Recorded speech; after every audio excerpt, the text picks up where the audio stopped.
आदर अभिनंदन आभार नमस्कार आदाब सत श्री अकाल hello and very good morning to all the ladies and gentlemen.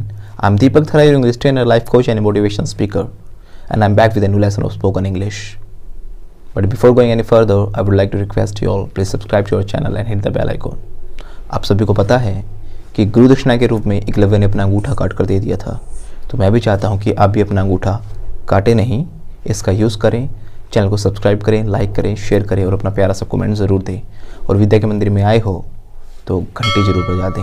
And I hope that you are very excited to learn English, and if you are so let's get started. जो ये वीडियोस हैं आपको series में ही देखनी है. मैं बार बार आपसे request कर रहा हूँ, अगर आप बीच बीच में से वीडियोस देख लेते हो तो उससे कोई फायदा होने वाला नहीं है. और साथ साथ सिर्फ आपको वीडियोस देखनी नहीं है, आपको इसके अंदर प्रैक्टिस भी करनी है, क्योंकि practice makes a man perfect. और बिना प्रैक्टिस के कभी आप कोई लैंग्वेज सीख नहीं सकते हो. ओके, तो अब तक हमने जो सीखा है वो है आई एक्शन. आई एक्शन मतलब क्या होता है? मैं कोई काम करता हूँ तो आई के बाद हम एक्शन लगा देते हैं, वर्ब लगा देते हैं. एक्शन मतलब क्या होता है? वर्ब. मैं खेलता हूँ, आई प्ले. मैं जाता हूँ, आई गो. मैं डांस करता हूँ, आई डांस. मैंने इसमें अच्छे से बताया हुआ है प्रीवियस वीडियो में, तो मैं रिक्वेस्ट करता हूँ कि पहले एक बार आप वो वीडियो जरूर देखें इस वीडियो को देखने से पहले. ठीक है, तो कंटिन्यू करते हैं. अपना रूटीन है, जब हम किसी को बताते हैं हम क्या करते हैं? आई के बाद डायरेक्ट एक्शन लगा देते हैं. तो आई एक्शन का मतलब क्या होता है कि मैं कोई काम करता हूं तो हम बोलेंगे आई एक्शन. तो हर एक इंसान कुछ ना कुछ काम करता है, तो अपने कामों के बारे में कैसे बताएगा? जैसे कि मैं पढ़ाता हूं तो कैसे बोलूंगा मैं? I teach. हर एक इंसान कुछ ना कुछ काम करता है, आप भी कुछ ना कुछ काम करते हो. जैसे मान लो अगर आप पढ़ते हो तो आप बोलोगे आई स्टडी, यानी आई के बाद डायरेक्ट आप उस एक्शन को लगा देते हो. राइट, तो ये हमने सारा कुछ प्रीवियस जो वीडियो हमारी उसके अंदर किया था. तो उससे आगे चलते हैं. देखो, आज हम बात करने वाले हैं किसी थर्ड पर्सन के डेली रूटीन के बारे में. थर्ड पर्सन होता क्या है? थ्री पर्सन होते हैं. First person, second person, third person. First person का मतलब क्या होता है? जो बोल रहा होता है. देखो अभी कौन बोल रहा है? मैं बोल रहा हूँ, आई. राइट, तो आई बोल रहा है, तो आई क्या होता है? हमारा फर्स्ट पर्सन होता है. और वी भी हमारा फर्स्ट पर्सन ही होता है. क्यों? क्योंकि कई बार या तो हम अकेले बोलते हैं या हम किसी के साथ बोलते हैं. जब सबके साथ मिलकर बोलेंगे तो हम हो जाएंगे वी. वी मतलब हम. राइट, आई मतलब मैं. तो आई और वी फर्स्ट पर्सन होता है. यू कौन होता है? सुनने वाला सेकंड पर्सन होता है हमारा. यानी आप अभी सुन रहे हो तो कौन सुन रहा है? यू. आप सुन रहे हो तो यू क्या होता है? हमारा सेकंड पर्सन होता है. और मैं और आप मिलकर जब किसी तीसरे इंसान की बात करते हैं वो हमारा क्या होता है? थर्ड पर्सन होता है. कि जैसे मैंने कहा कि मेरा भाई स्कूल जाता है, तो मैंने किसकी बात की? अपने भाई की बात की है. राइट, तो अपने भाई की मैंने बात की तो मैंने थर्ड पर्सन की बात की है. अब थर्ड पर्सन होता क्या है? देखो, कोई लड़का हो सकता है थर्ड पर्सन, या कोई लड़की हो सकती है थर्ड पर्सन. अब लड़का लड़की है या तो उसका नाम लगा सकते हैं. राइट, या हम बोल सकते हैं ही. अगर लड़का है तो, लड़की है तो हम लगा सकते हैं शी. यानी कोई भी तीसरा इंसान, उसको हम क्या बोलेंगे? थर्ड पर्सन बोलेंगे. राइट, तो अब तक हमने सीखा कि मैं कोई काम करता हूं तो आई के बाद हम एक्शन लगा देते हैं. राइट, मैं पढ़ाता हूं तो कैसे कहूंगा? I teach. अगर मैं कहूंगा कि आप पढ़ाते हो तो बोलेंगे यू टीच. यू क्या होता है? Second person. लेकिन अगर हम बात कर रहे हैं थर्ड पर्सन की, तो हमें क्या करना है? एक्शन में एस या फिर ईएस लगाना है. जैसे मैं बोलता हूं कि मैं जाता हूं, आई गो. आप जाते हो, यू गो. वो जाता है तो ही गोज. यानी हमने गो के अंदर क्या किया? एस या फिर ईएस लगा दिया. ऐसे कोई भी एक्शन हो, मैं कहूं मैं पढ़ाता हूं, आई टीच. आप पढ़ाते हो, यू टीच. लेकिन वो पढ़ाता है, ही टीचेस. यानी बहुत आसान है. अगर हम किसी भी तीसरे इंसान की बात करेंगे तो हमें क्या करना है? एक्शन के अंदर एस एस लगाना है. तो हम प्रैक्टिस कैसे कर सकते हैं इसके अंदर? जैसे हमने अपना डेली रूटीन लिखा था, अब हम अपनी मम्मी का डेली रूटीन लिख सकते हैं, अपने पापा का लिख सकते हैं, भाई का लिख सकते हैं. तो ऐसे हम अलग अलग लोगों का, अलग अलग पर्संस का क्या कर सकते हैं? रूटीन लिख के प्रैक्टिस कर सकते हैं आसानी से. तो आज मैं आपको प्रैक्टिस करा रहा हूं मदर के डेली रूटीन की. ओके, जो मदर का डेली रूटीन है उसके अंदर आपको करना क्या है? बातें सोचने की, पूरे दिन क्या क्या करती हैं सुबह से लेकर शाम तक, और कोई भी जो एक्शन है, जो वर्ब है, उसके अंदर क्या करना है? एस या फिर ईएस लगाना है. एग्जांपल दे देता हूं एक दो सेंटेंस का. जैसे कि मैं कह रहा हूं कि मैं 5 बजे उठता हूं, तो मैं 5 बजे उठता हूं, इसकी इंग्लिश हमने क्या बनाई थी? उठना, वेकअप या फिर आप गेट अप दोनों लगा सकते हो. राइट, तो आई वेकअप एट 5 o'clock. मैं 5 बजे उठता हूं. अगर मैं कहूंगा कि मम्मी 5 बजे उठती है मेरी, तो कैसे बोलेंगे? My mother wakes up. यानी वेकअप में मैंने क्या लगा दिया? एस लगा दिया. My mother wakes up at 5 o'clock. मैं स्कूल जाता हूं, आई गो टू स्कूल. मेरा भाई स्कूल जाता है, my brother goes to school. यानी थर्ड पर्सन है तो उसमें एस एस लग रहा है. सिंपल है. ओके, तो स्टार्ट करते हैं मदर का डेली रूटीन. तो जो हम कर रहे हैं वो क्या है? हमारा प्रेजेंट इंडेफिनेट टेंस है. तो ऐसे आपके धीरे धीरे सारे टेंसेस कवर हो जाएंगे. आपको बस सिंपल लॉजिक ध्यान रखना है कि वर्ब के अंदर एस या फिर ईएस लगाना है. तो स्टार्ट करते हैं. देखो, मेरी मम्मी है जो, वो क्या करती है? 5 बजे उठती हैं. तो मैं कैसे बोलूंगा? My mother wakes up at 5 o'clock. यानी वेक में मैंने एस एस लगा दिया. My mother wakes up at 5 o'clock. After that वो क्या करती हैं, उठने के बाद मम्मी जो बेड है उसको सही करती हैं, क्योंकि जो चद्दर वद्दर इकट्ठी हो जाती है तो उसको हम बेड को सही करते हैं। हम जैसे तो हम उठ के भाग भी जाते हैं, लेकिन मम्मी होती है हमेशा वो हमारे बेड को सही करती है। तो बेड को सही करना, जैसे तकिया है उसको सही करना, चद्दर को अच्छे से बिछाना, इसको इंग्लिश में बोलते हैं मेक बेड। अब यहाँ पे मेक का मतलब बनाना नहीं है, मैंने प्रीवियस वीडियो में भी इसके बारे में बताया है। तो मम्मी क्या करती है, बेड को सेट करती है, सही करती है, तो उसके लिए यूज करते हैं मेक बेड। तो एस लग जाएगा, तो शी मेक्स बेड। शी क्यों लगाया, क्योंकि मदर है, फीमेल है, उसके लिए हम शी लगा सकते हैं। या मैं बोल सकता हूँ माई मदर मेक्स बेड, या फिर मैं बोल सकता हूँ शी मेक्स बेड, आप कुछ भी बोल सकते हो, राइट। उसके बाद मम्मी क्या करती है, मम्मी मुंह धोती है। तो मुंह धोना क्या होता है, वॉश। धोना क्या होता है, वॉश। तो फेस को धोती हैं वो, शी वॉशेज हर फेस। उसके बाद वो क्या करती हैं, और ब्रश करती हैं। तो शी ब्रशेज हर टीथ, अपने दांतों पे ब्रश करती है, यानी ब्रश में ईएस लग गया, शी ब्रशेज हर टीथ।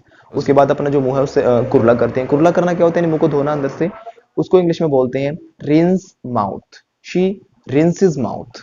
उसके बाद यानी आफ्टर दैट, देखो हम बीच बीच में ना आफ्टर दैट या फिर देन लगाते रहेंगे। आफ्टर दैट का मतलब क्या होता है, उसके बाद, क्योंकि हम जब बताते हैं बातें तो ऐसे बताते हैं ना कि उसके बाद फिर वो ये करती हैं, उसके बाद ये करती हैं। देन का मतलब क्या होता है, फिर, यानी फिर वो ये करती हैं, तो हम आफ्टर दैट भी लगा सकते हैं और देन भी लगा सकते हैं। ओके। उसके बाद मम्मी क्या करती हैं, मम्मी कुरला करती हैं। तो कुरला करने की इंग्लिश क्या होती है, रिंस माउथ। तो एस लग जाएगा इसके अंदर, शी रिंशेज माउथ। क्या करते हैं, कुरला करती हैं। उसके बाद मम्मी एक गिलास पानी पीती हैं। तो मेरी मम्मी की हैबिट है सुबह एक गिलास पानी पीने की, और एक अच्छी हैबिट होती है, ये आपको भी अपनानी चाहिए। अगर आप डेली सुबह मॉर्निंग में खाली पेट पानी पीते हो, उससे क्या होता है, जो पेट की बीमारियां वो नहीं होती, और काफी और भी चीजों में बेनिफिट ये करता है, राइट। तो उसके बाद क्या करते हैं, वो एक गिलास पानी पीती हैं। पीने के लिए यहाँ पे क्या यूज किया जाएगा, टेक वाटर। तो क्या करती हैं, या take a glass of water, ये भी कह सकते हो। या पीने के लिए ड्रिंक मत यूज करना, क्योंकि ड्रिंक एक अच्छा वे नहीं माना जाता। तो खाने पीने की चीजों के साथ हमें क्या लगाना है, टेक लगाना है। She takes a glass of water. वो क्या करती हैं, एक गिलास पानी पीती हैं। उसके बाद मम्मी क्या करती हैं, वो नहाती हैं। अब नहाने को आप अलग अलग तरीके से कह सकते हो, राइट।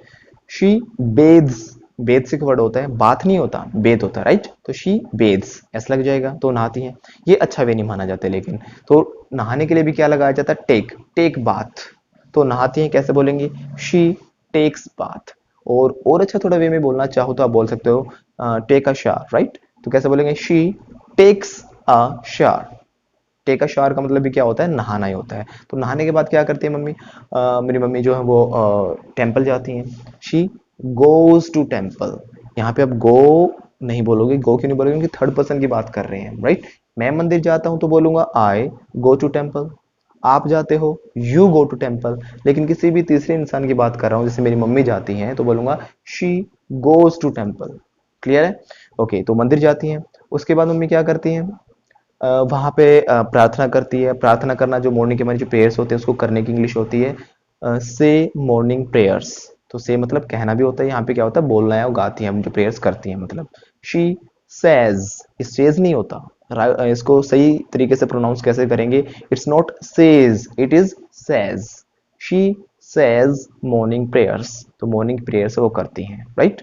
उसके बाद मम्मी क्या करती हैं, घर आ जाती है वापस। शी कम्स बैक, एस लगेगा, ध्यान रखना। शी कम्स बैक, तो वापस घर पे आ जाती हैं। उसके बाद यानी आफ्टर दैट, घर आने के बाद क्या करती है मम्मी, चाय बनाती हैं। तो चाय बनाने के लिए यूज करेंगे मेक टी। मेक टी के अलावा आप यूज कर सकते हो प्रिपेयर टी। तो कैसे बोलेंगे, शी प्रिपेयर्स टी, वो चाय बनाती हैं। चाय बनाने के बाद क्या करती है मम्मी, मुझे उठाती हैं। तो उठाने की इंग्लिश क्या होती है, वेकअप। उठना भी वेकअप होता है और उठाना भी वेकअप होता है। तो हम कह रहे हैं कि वो उठती हैं तो बोलेंगे शी वेक्स अप, और वो हमें उठाते हैं तो बोलेंगे शी वेक्स मी अप, यानी मुझे उठाती है, शी वेक्स मी अप। और बच्चे को उठाती है तो she wakes up kids, right. तो किड्स को वो उठा देती है, मुझे उठाती है, तो she wax me up and kids also. तो बच्चों को भी उठाती हैं। उठाने के बाद क्या करती हैं, चाय बनाई थी तो सबको चाय मम्मी देती हैं। यानी देना यहाँ पे गिव नहीं होता, देने के लिए क्या यूज किया जाता है, सर्व। खाने पीने की चीजें सर्व की जाती हैं। तो she serves tea to all, यानी सबको क्या कर देती हैं, चाय देती हैं। उसके बाद मम्मी क्या करती हैं, खुद चाय पीती हैं। अब पीने के लिए खाने पीने की चीजें होती हैं, उनके साथ हम क्या लगाते हैं, टेक लगाते हैं, राइट। तो शी टेक्स टी, वो क्या करती हैं, चाय पीती हैं। अब चाय पीने के बाद मम्मी क्या करती है, जो ब्रेकफास्ट होता है, जो सुबह का जो खाना होता है, उसकी प्रिपरेशन करती है। तो मम्मी क्या करती हैं, अब सब्जियां धोती हैं। तो धोने के लिए क्या होता है, वॉश। She washes vegetables. तो सब्जी को क्या करती है, धोती है। It's not vegetable, it's vegetable, okay. तो कैसे बोला जाता है, इट्स वेजिटेबल।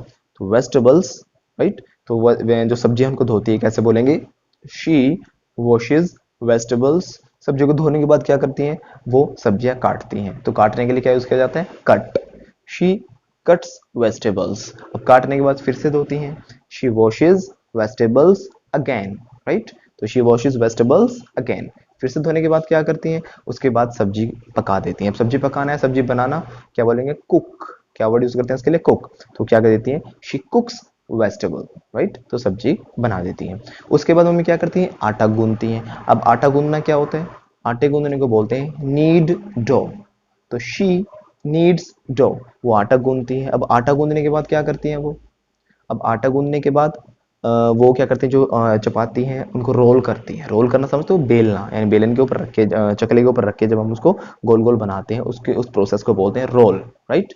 और जो हमारा चकला होता है उसको हम बोलते हैं रोलिंग बोर्ड। और जो ऊपर से जब आगे पीछे करते हैं, जो हमारा बेलन होता है, उसे बोला जाता है रोलिंग पिन। और उस काम को क्या बोला जाता है, यानी रोल करने के काम को बोला जाता है रोल, ओके, बेलने को, राइट। तो शी रोल्स चपातीज, वो क्या करती हैं, चपातीज रोल करती हैं। उसके बाद चपातीज बना देती हैं, शी मेक्स चपातीज। अब देखो सारे प्रोसेस को आप, मैं वैसे ऐसे एक्सप्लेन करने की जरूरत नहीं है कि आप अलग अलग बातें बताओ, फिर वो बेलती हैं, फिर उसके बाद वो आटा गूंथती हैं, उसके बाद वो ये करती हैं वो करती हैं। लेकिन मैं आपको वर्ड्स सिखाना चाह रहा था, इसलिए मैंने ये सारे वर्ड्स बोले हैं। आप सिंपल बोल सकते हो, वो खाना बनाती हैं, शी कुक्स फूड। खाना बनाने के बाद क्या करती हैं, वो सबको सर्व करती हैं खाना, she serves food to all. अब फूड भी कह सकते हैं, यहाँ पे ब्रेकफास्ट भी लगा सकते हैं, क्योंकि सुबह के खाने को क्या बोला जाता है, ब्रेकफास्ट, राइट। तो she serves breakfast to all. तो सबको क्या कर देती हैं, ब्रेकफास्ट दे देती हैं। ब्रेकफास्ट देने के बाद क्या करती हैं, खुद खाती हैं, राइट। शी टेक्स ब्रेकफास्ट, तो क्या करती हैं, ब्रेकफास्ट लेती हैं। उसके बाद मम्मी क्या करती है, जो बच्चे हैं उनको स्कूल के लिए रेडी करते हैं। यहाँ पे रेडी करने के लिए इंग्लिश क्या यूज होगी, help the kids get ready for school, okay. तो कैसे बोलेंगे, एस लग जाएगा हेल्प में। She helps the kids get ready for school, यानी स्कूल के लिए बच्चों को रेडी करती है। उसके बाद मम्मी क्या करती हैं, सबके लिए टिफिन पैक करती हैं। तो कैसे बोलेंगे, she PACS tiffin for everyone, सबके लिए टिफिन पैक करती हैं। उसके बाद मम्मी क्या करती हैं, बच्चों को स्कूल छोड़ के आती हैं। तो स्कूल छोड़ने के लिए वर्ड क्या यूज किया जाएगा, ड्रॉप। तो she drops the kids to school, बच्चों को स्कूल में ड्रॉप करती हैं, यानी वो शी ड्रॉप्स, एस लग जाएगा, वो करती हैं। मैं ड्रॉप करता हूं तो आई ड्रॉप, मम्मी करती हैं तो शी ड्रॉप्स, राइट, क्योंकि वो थर्ड पर्सन है, ऐसे लग जाएगा। She drops the kids to school, school में ड्रॉप कर देती हैं।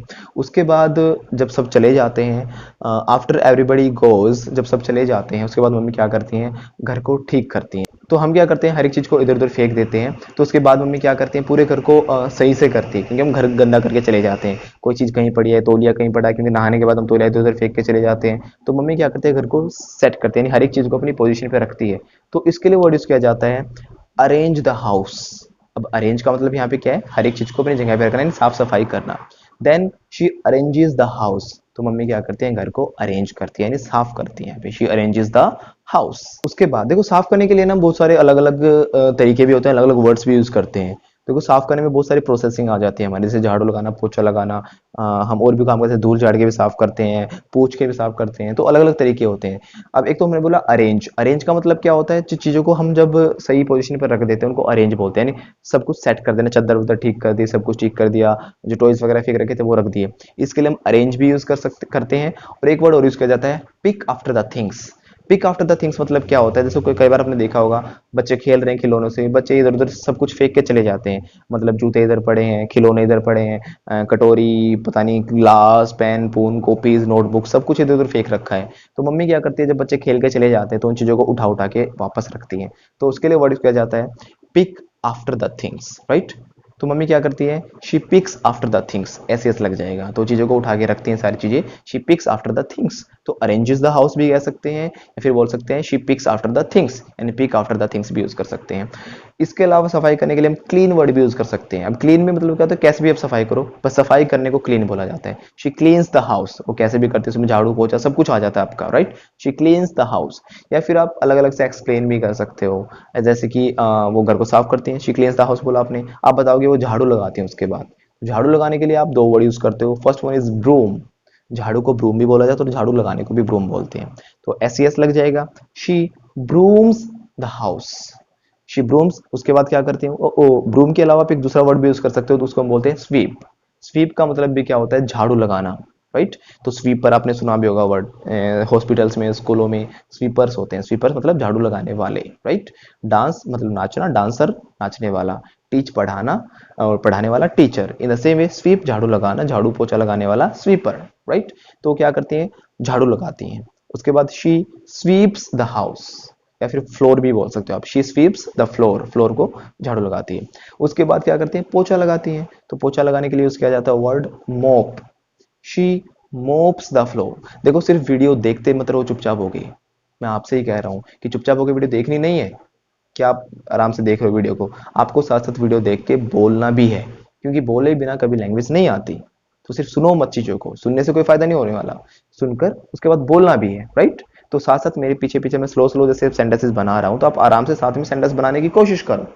और वीडियो देखने के बाद आपको क्या करना है, इसके बाद भी आप रूटीन लिखना है, अपनी मम्मी का रूटीन लिखना। वर्ड्स जरूरी नहीं कि जो मैंने बताया सिर्फ वही हो, आप बहुत सारे और भी वर्ड्स ले सकते हो और उनको अपनी मदर का, अपने फादर का, ब्रदर का, सिस्टर का, हर एक ऐसे डेली रूटीन लिखो और उसको एक दूसरे को सुनाओ। बस must remember one thing, you have to use S and E S after verb, यानी वर्ब के बाद आपको एस या फिर ई एस लगाना है।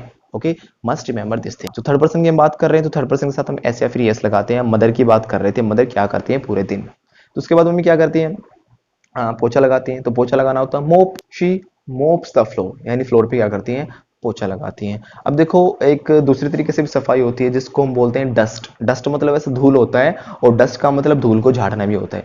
आपने देखोगा ना कई बार, जैसे काफी दिन हो जाते हैं, महीना डेढ़ महीने बाद जो चीजें होती है, शेल्फ वगैरह होते हैं, घर भर के जो सामान रखा होता है, जो मूर्तियां आइकन्स वगैरह रखी होती हैं, उन पे क्या होता है, धूल वूल जम जाती है। तो उनको हम झाड़ कैसे साफ करते हैं, गद्दे वद्दों में भी धूल आ जाती है। तो ऐसे धूल झाड़ के साफ करना, उसके लिए हम क्या वर्ड यूज करते हैं, डस्ट। डस्ट मतलब धूल भी होता है, धूल झाड़ के साफ करना भी। तो ऐसे लग जाएगा, शी डस्ट द हाउस।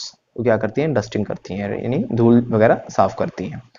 एक तरीके से वो साफ किया जाता है, एक वैक्यूम मशीन आती है, आपने देखा होगा। तो वैक्यूम भी एक्शन होता है, यानी हम वैक्यूम यूज करके जो धूल होती है उसके अंदर खींच जाता है, जितना भी गंदगी इधर उधर गिरी होती है वैक्यूम अपने अंदर खींच लेता है। तो ऐसे अगर सफाई करते हैं तो बोलेंगे शी वैक्यूम्स द हाउस। तो वैक्यूम करती हैं, घर में सफाई करती है मतलब। उसके बाद वो क्या करती हैं, जो पौधे हैं उनमें पानी डालती है। तो पौधों में पानी डालने की इंग्लिश क्या होती है, वाटर द प्लांट्स। वाटर मतलब पानी भी होता है और पानी डालना भी होता है, शी वाटर्स द प्लांट्स, ऐसा लग जाएगा। तो पौधों में पानी डालती हैं। उसके बाद यानी आफ्टर दैट, तो क्या करती हैं उसके बाद मम्मी, कपड़े धोती हैं। तो कपड़े धोने का होता है wash clothes, she washes everyone's clothes, यानी सबके कपड़े मम्मी धोती हैं। कपड़े धोने के बाद मम्मी क्या करती हैं, उन्हें सुखाती हैं। सुखाने की इंग्लिश क्या होती है, सुखाने के लिए देखो दो तरीके से हम बोल सकते हैं, और तरीके तो ऐसे और भी होते हैं। एक तो होता है air the clothes. Air the clothes का मतलब क्या होता है, कपड़ों को सुखाना, राइट। तो शी एयर्स द क्लोथ्स, यानी कपड़ों को सुखा देती हैं। और दूसरे तरीके से आप बोल सकते हो, she puts the clothes to dry, यानी सूखने के लिए रख देती है, डाल देती हैं। She puts the clothes to dry, कपड़े सुखा देती हैं। अब इसमें ना डायरेक्ट मत बोलना, she dries clothes, okay, she puts बोला जाता है, she puts the clothes to dry. तो कपड़े सुखाने के बाद क्या करती है मम्मी, आफ्टर दैट की जगह आप एक दूसरा वर्ड भी यूज कर सकते हो, followed by which. Followed by which का मतलब भी क्या होता है, आफ्टर दैट, यानी उसके बाद। ओके, तो फॉलोड बाय विच वो क्या करती हैं, कपड़े धोने के बाद वो क्या करती हैं, उसको सुखा देती हैं। सुखाने के बाद क्या करती हैं, वो कपड़ों पे आयरन करती हैं। तो आयरन करना मतलब, देखो इसको आयरन नहीं बोलते, जो हम प्रेस करते हैं कपड़ों पे उसको आयरन, आर इसके अंदर साइलेंट होता है, तो इसे बोला कैसे जाता है, आयरन।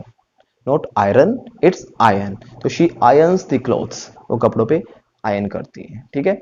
उसके बाद जो मम्मी है वो कुछ सामान खरीदने जाती हैं मार्केट में, यानी जैसे ग्रोसरी वगैरह जो घर का सामान होता है वो खरीदने चली जाती हैं। तो इंग्लिश में कैसे बोलेंगे, she goes to market to buy groceries. Groceries खरीदने यानी किराना खरीदने के लिए क्या करती हैं, मार्केट जाती हैं, फिर वापस आती हैं, वहां से वापस आना कम बैक, तो ऐसा लग जाएगा, शी कम्स बैक।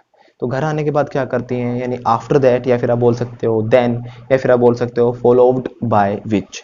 तो उसके बाद यानी फॉलोड बाय विच वो क्या करती हैं, घर आने के बाद, घर आने के बाद वो थोड़ा सा रेस्ट लेती हैं, शी टेक्स रेस्ट। ओके, तो उसके बाद क्या करती हैं, अब लंच का टाइम हो गया तो लंच की प्रेपरेशन करती हैं। तो आप सारी बातें वही बता सकते हो कि अब वो खाने की तैयारी करती हैं, सब्जियां धोती हैं, शी वेजिटेबल्स। उसके बाद सब्जियां काटते हैं, शी कट्स वेजिटेबल्स। उसके बाद पकाती हैं, she cooks vegetables, she needs to, वो जो नहीं सारा काम था खाना बनाने का, यानी सिंपल सी बात है, वो लंच रेडी कर देती हैं, शी प्रिपेयर्स लंच, ओके, या फिर शी मेक्स लंच, ये भी कह सकते हो। लंच बनाने के बाद क्या करती है वो, थोड़ा सा सभी लोग उनको क्या करती है, सर्व करती है। She serves lunch to all. उसके बाद क्या करती हैं, खुद खाती हैं। खाने के लिए टेक होगा, शी टेक लंच, राइट। तो एस यस लग जाएगा इसमें, लेकिन शी टेक्स लंच, वो लंच लेती हैं, लंच खाती हैं। उसके बाद वो क्या करती हैं, थोड़ा सा रेस्ट करती हैं। She takes little rest, okay, तो हल्का सा क्या करती है, थोड़ा सा रेस्ट लेती है। अब रेस्ट लेने के बाद क्या करती हैं, जो बर्तन है जो खाने के इकट्ठे हुए हैं उनको धोती हैं। तो धोने के लिए वर्ड यूज किया जाता है wash. She washes dishes, dishes होते हैं बर्तन, तो बर्तनों को धोती है, शी वॉशेज डिशेज। उसके बाद वो क्या करती हैं, बर्तन धोने के बाद वो टीवी देखती हैं। तो टीवी देखना क्या होता है, watch TV, she watches TV. अगर हम कहेंगे मान लो कोई प्रोग्राम है फेवरेट देख, जैसे मेरी मम्मी का प्रोग्राम फेवरेट जो है सावधान इंडिया या फिर क्राइम पेट्रोल, वो देखती हैं, तो कैसे बोलूंगा, शी वॉचेज सावधान इंडिया, या फिर हम बोलेंगे शी वॉचेज क्राइम पेट्रोल। खाली समय में, खाली समय मतलब इंग्लिश में कैसे बोलेंगे, इन फ्री टाइम, यानी जब उनके पास फ्री टाइम होता है। और अच्छे वे में बोलने के लिए तो हम बोल सकते हैं इन आइडल टाइम। आइडल टाइम का मतलब भी क्या होता है, फ्री टाइम, ओके। तो इन फ्री टाइम भी कह सकते हो खाली समय में, या फिर आप बोल सकते हो इन आइडल टाइम। तो इन आइडल टाइम यानी फ्री समय में वो क्या करती हैं, बच्चों का होमवर्क कराती हैं। होमवर्क कराने की इंग्लिश क्या होगी, help the kids with their homework, right. तो she helps the kids with their homeworks, तो उनके घर के कामों में जो उनके जो होमवर्क दिया होता है उसमें उनकी मदद करती है। उसके बाद क्या करती है मम्मी, उनको होमवर्क कराने के बाद कभी कभी बच्चों के साथ खेलती है। तो कैसे बोलेंगे, शी प्लेज विद किड्स, बच्चों के साथ खेलती हैं। प्ले मतलब होता है खेलना, तो वो खेलती हैं, थर्ड पर्सन है, शी प्लेज विद किड्स, तो बच्चों के साथ खेलती हैं। उसके बाद तो बच्चों क्या करती हैं, स्टोरी सुनाती है। तो स्टोरी सुनाने की इंग्लिश क्या होती है, रीड स्टोरीज। तो कैसे बोलेंगे, she reads stories to the children, या फिर किड्स भी कह सकते हो, she reads the stories to kids, तो बच्चों को क्या करती हैं, पढ़कर कहानियां सुनाती हैं।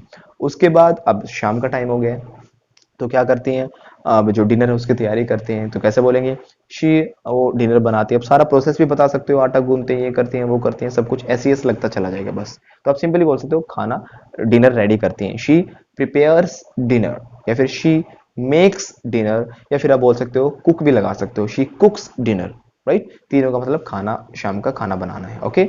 उसके बाद वो क्या करती हैं, जो बर्तन होते हैं उनको धोती हैं, शी वॉशेस डिशेस, ओके। तो उसके बाद वो क्या करती हैं, खाना बनाने के बाद, डिनर बनाने के बाद सबको सर्व करती हैं, she serves dinner to all. Serve करने के बाद क्या करती हैं, खुद खाती हैं, शी टेक्स डिनर। उसके बाद यानी जो भी कोई काम करते हैं तो एस या फिर ई एस लगाते हैं। तो ऐसे ही आपको भी डेली रूटीन लिखना है, ओके। और उसकी प्रैक्टिस भी करनी है। प्रैक्टिस कैसे, सुना कर देखना, बोल कर देखना है, जैसे मैं अभी बोल रहा हूँ ऐसे ही आपको भी उसको बोल कर देखना है। तो उसके बाद क्या करती हैं, वो डिनर सर्व करती हैं, she serves dinner to all. और फिर खुद खाती हैं, शी टेक्स डिनर। उसके बाद वो क्या करती हैं, जो हमारे बर्तन हैं वो धोती हैं, शी वॉशेज डिशेज। अब बर्तन धोने के बाद क्या करती हैं, जो थोड़ा सा टाइम है वो बच्चों के साथ स्पेंड करती हैं। तो कैसे बोलेंगे, या फैमिली के साथ स्पेंड करती हैं, she spends some time with family members, या with all the family members, आप कैसे भी बोल सकते हो। और बच्चों से बातें करती हैं, उनके साथ खेलती हैं, कैसे भी कह सकते हैं हम। तो शी प्लेज विद किड्स, बच्चों के साथ खेलती हैं। उसके बाद क्या करती हैं, बच्चों को सुला देती है। तो बच्चों को सुला देती हैं। अब बच्चों को सुलाने के लिए क्या होगी, put the kids to bed, यानी यहाँ पे स्लीप यूज नहीं करेंगे, स्लीप सोना होता है, और खुद के लिए भी ऐसे यूज नहीं किया जाता कि मैं सो जाता हूँ, आई स्लीप। तो गो टू बेड यूज किया जाता है सोने के लिए। तो खुद सो जाते हैं, तो कैसे बोलेंगे, शी गोज टू बेड, लेकिन खुद नहीं सोती, पहले पहले क्या करते हैं, बच्चों को सुलाती हैं। तो सुलाने की इंग्लिश क्या होती है, put the kids to bed. तो कैसे बोलेंगे, she puts the kids to bed, यानी बच्चों को सुला देती हैं, ऐसा लग गया, puts, she puts the kids to bed. उसके बाद मम्मी क्या करती हैं, बच्चों को सुलाने के बाद जो अगले दिन की जो तैयारी है वो करती है, यानी सुबह क्या काम करने हैं, ब्रेकफास्ट के लिए क्या क्या सामान चाहिए, पहले से रेडी करके रख देती है ताकि सुबह काम करने में आसानी हो। तो क्या बोलेंगे हम, she gets the things ready for the next day, यानी अगले दिन के लिए जो चीजें वो पहले ही रेडी करके रख देती हैं। उसके बाद मम्मी क्या करती हैं, अलार्म लगाती हैं। अलार्म लगाने की इंग्लिश क्या होती है, set the alarm for the next day, यानी अगले दिन के लिए अलार्म लगाती हैं। तो ऐसा लग जाएगा, she sets the alarm for the next day, यानी अगले दिन के लिए अलार्म लगाती हैं। उसके बाद मम्मी क्या करती हैं, मम्मी 11 बजे के आसपास क्या करती हैं, सो जाती हैं। अब सोने के लिए क्या यूज किया जाता है, स्लीप यूज नहीं किया जाता, सोने के लिए यूज किया जाता है गो टू बेड, या फिर दूसरा वर्ड जो होता है वो यूज किया जाता है गेट इन बेड। दोनों आप कोई भी यूज कर सकते हो। तो कैसे बोलेंगे, 11 बजे के आसपास वो सो जाती हैं, she goes to bed at around 11 o'clock, या फिर गोज टू बेड की जगह आप दूसरा वर्ड यूज करना चाहो गेट इन बेड, वो भी यूज कर सकते हो। कैसे बोलेंगे, she gets in bed at around 11 o'clock, यानी 11 बजे के आसपास वो क्या करती हैं, सो जाती हैं। ओके तो ये था मदर का जो डेली रूटीन, और आई थिंक आपको अच्छे समझ में आ गई। हम जो कर रहे हैं प्रेजेंट इंडेफिनिट टेंस है, तो आई एक्शन का और he action S C S या फिर she action S C S ऐसे प्रैक्टिस करना। आप फादर का रूटीन लिख के देखना, मदर का लिख के देखना, ब्रदर का लिख के देखना, सिस्टर का लिख के देखना, ऐसे अलग अलग लोगों का लिखो। थर्ड पर्सन के लिए हमें एस या फिर एस लगाना है, और उसको बार बार सुना कर देखो। लिखने से ज़्यादा इंपॉर्टेंट आपको सुनाना होगा, तभी आपको लैंग्वेज बोलनी आती है, राइट। तो आशा करता हूँ कि आप बहुत ही जल्दी इंग्लिश सीख जाओगे। अगर आप हर एक लेसन को अच्छे से प्रैक्टिस करते हो तो मैं गारंटी ले रहा हूँ within some days you will be able to speak English very fluently and you will become definitely a fluent English speaker. So I think you must have liked this video, and if you have liked it, so please subscribe to our channel and press the bell icon also, so that you can get notifications for our upcoming videos. Thank you very much. Bye bye. Take care.